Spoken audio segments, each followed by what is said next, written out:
5 days, 4,000 miles, 3 countries. That equals 3 Mafia fugitives who were found this month, and each of these freshly bagged major Italian mobsters comes with an incredible story. One was notorious for hoarding priceless paintings by Vincent Van Gogh that had been stolen in a famous Amsterdam art heist, but when arrested in Dubai, had garish art of cartel boss Pablo Escobar on his wall. Another was a veteran mob boss who, when in Italy, rode around in an armored car, but when tracked down in a foreign capital, was caught strolling down the street on his own. And the third? Well, the third wasn't a man of the mob at all, rather a woman who had control of one of the most fearsome mafia organizations in modern times, known as the Godmother.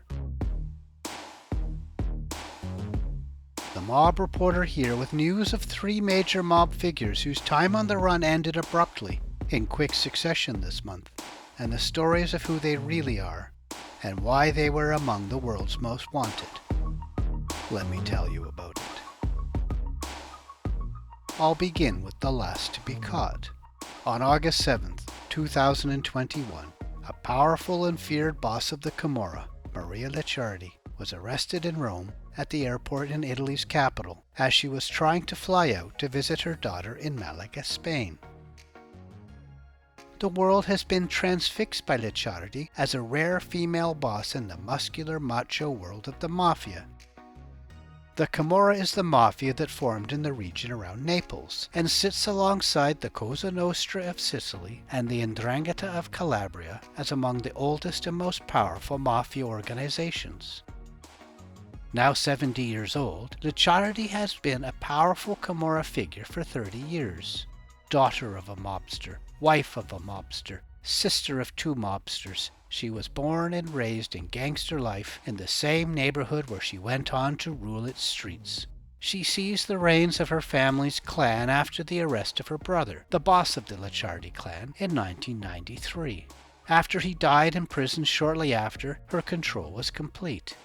Outside observers were astounded a woman would be just as brutal and strong, perhaps more so, than the men who had preceded her, and the men who challenged her. As well as strong and decisive, she was careful, cunning, calculating. If any of the traditional men of the Mafia objected, the strong financial outlook under her management pushed concerns aside. She boosted their heroin and cocaine trade, and so much more. Her rise was helped by disbelief a woman was the real boss. She had one quality most male bosses of the Camorra lacked: discretion. She avoided public attention, flash, grandstanding. She was the invisible boss of the most powerful criminal organization in Naples and the region of Campania. It took police 6 years to figure out who she really was, that she was more than a grieving widow. By the time they did, they weren't even sure what she looked like, as the only sure photo they had was years old.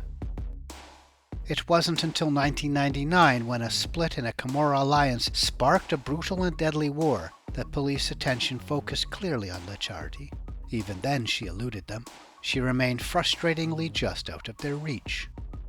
Despite being named as one of Italy's most wanted, despite roadblocks and checkpoints, raids and searches, she was nowhere to be found, even though she really was, having not left her neighborhood. She was variously called the Little Girl because of her short height, the Princess, the Godmother, the Queen of Naples. She was finally first arrested and charged in June 2001 at the age of 50, when found as a passenger in a car stopped by police. She continued to lead from prison until her release after 8 years. In 2019, she was again targeted for arrest, and she was returned to the most dangerous fugitives list. Again, she couldn't be found. A huge police blitz in the middle of the night in June that year came up empty, despite firm intelligence on where she was staying. She remained free until she tried to fly to Spain. 3 days before the spectacular arrest of Licciardi came news of the arrest of another infamous Camorra figure, Raffaele Imperiale. He too is internationally notorious, mostly because he kept 2 stolen masterpieces in his lair, works by one of history's great painters. Unlike the other two arrested this month, the 46-year-old Imperiale wasn't a mob boss, just a highly prodigious Camorra drug baron, known as a super narco. His climb up the underworld ladder came not from muscle, but business sense. Not scrapping on the streets of Naples, but building drug contacts while living abroad in the Netherlands, where he moved to in the 1990s. As the owner of a coffee shop in Amsterdam where drugs were sold, he built criminal contacts with Dutch traffickers, South American suppliers, and Camorra distributors in his homeland with the powerful De Lauro clan. By the early years of the 2000s, he had become an important link in bulk cocaine shipments arriving in Europe from Colombia, Ecuador, and Peru, authorities say. For example, police say Imperiale was behind one of the most brazen large drug shipments ever discovered in Europe, the 2013 find of 1.3 tons of cocaine aboard a regularly scheduled Air France jet from Venezuela. The load, worth an estimated $270 million, was stuffed into 30 unregistered suitcases smuggled on board and only discovered after the plane arrived in Paris. Now, one way he invested his ill-gotten gains was to buy 2 Van Gogh masterpieces on the black market after they were stolen from a museum in a clever heist in 2002. The paintings were recovered in 2016 in a police raid on a cottage in a seafront town near Naples, the same town where he was born.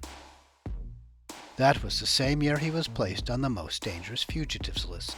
Imperiale recently told an Italian newspaper he bought the paintings as a passionate lover of art. His luxurious 5 years on the run ended on August 4th. In Dubai, he was using the alias Antonio Rocco and changed cars daily to hide his movements. He lived in an isolated home where those approaching could be monitored. For a full week, Dubai police's high-tech tools kept him under close surveillance, around the clock. A large SWAT team then swooped into his house, arresting him and his right-hand man, Raffaele Mauriello, police said. His home was packed with the luxuries of extreme wealth, large sums of cash in various denominations, luxury watches, valuable collectibles, including more art. Although he expanded his taste from a classic master to this pop art homage to narco boss Pablo Escobar. That he was hiding in Dubai wasn't a shot in the dark. He had been investing his money and property in the United Arab Emirates for some time, and it had long been said he was in hiding there, living for a spell in the Burj Khalifa, the distinctive exclusive skyscraper in Dubai that is the world's tallest building, and bouncing between luxury villas and apartments. 2 months ago, a delegation of Italian police visited the United Arab Emirates to meet with Dubai police. About the same time, Imperiale was bumped up to the top 6 of the most wanted list. That police visit surely wasn't a coincidence. August started in fine fashion for anti-mafia police. It is said that good things come in threes, and from their perspective, the first of the 3 significant busts arrived on August 3rd, with the arrest of Domenico Paviglianiti. It is probably a coincidence he was arrested in Spain, the same country where Licciardi was headed, but that's where Paviglianiti was tracked down.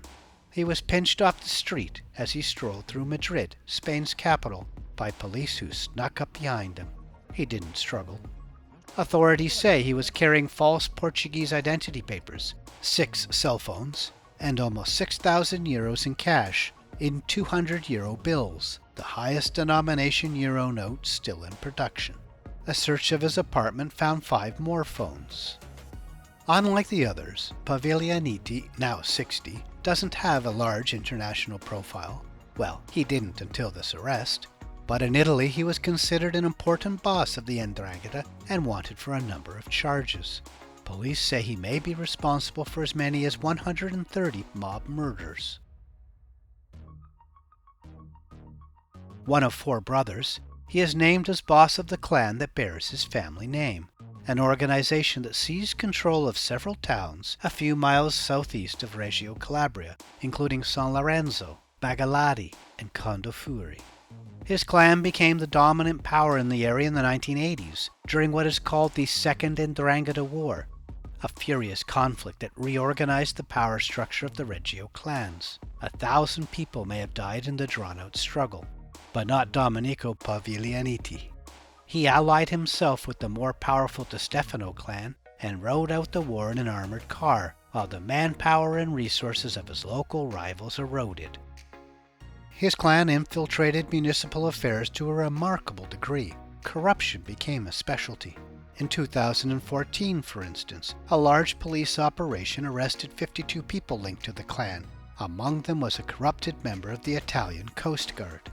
In 2016, along with Paviglianiti mobsters, police arrested the mayor, deputy mayor, a town councillor, and businessmen from a nearby town.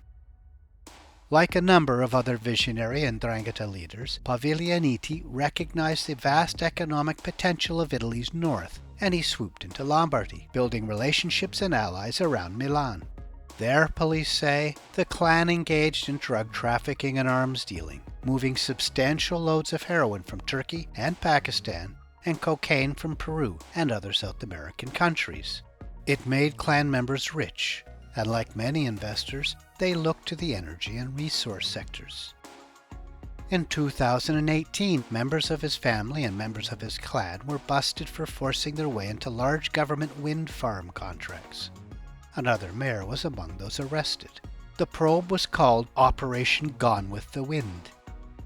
How's that for green energy? And last year, authorities said the clan had penetrated mining and construction sectors in the north, including the extraction of decorative minerals from the Alps in Trentino. Paviglianiti also had business in Spain. He was arrested there before, in 1996, and despite facing murder charges, delayed his extradition for 3 years. His lawyers convinced a court in Italy not to sentence him to life in prison, saying it was a condition of his extradition, since Spain didn't have life sentences at the time, and the judiciary wanted no harsher punishment than the maximum allowed in the jurisdiction where he was arrested. In 2019, a judge decided he had served enough of his sentence. He took the opportunity to flee the country before that sentencing calculation was found to be an error. An honest mistake, surely. He was caught this month by a joint Spanish-Italian police operation. After a year of looking, officers first traced some of his family members to Barcelona, on Spain's northeastern coast, where he had apparently taken refuge for a period before relocating to the capital. In Madrid, police reportedly found him living on Don Quixote Street, sharing an apartment with a woman from South America and her son. Unlike Imperiale's luxurious surroundings, Paviglianiti was living in a neighborhood originally built as a slum. Police watched him for several days to be sure it was him. He had packed on a lot of weight. They reportedly saw nothing of substance in his quiet life. When he walked out of his apartment one morning and started strolling down the street, officers moved in. It was perhaps a fortunate time to move on him. Given that he carried false ID, loads of cash, and so many phones, he might well have been moving to a new hiding spot. He is wanted for Mafia association, homicide, and drug trafficking. All 3 of these fugitives were at or near the top of Italy's most wanted list. That list just got significantly shorter, and a little less interesting.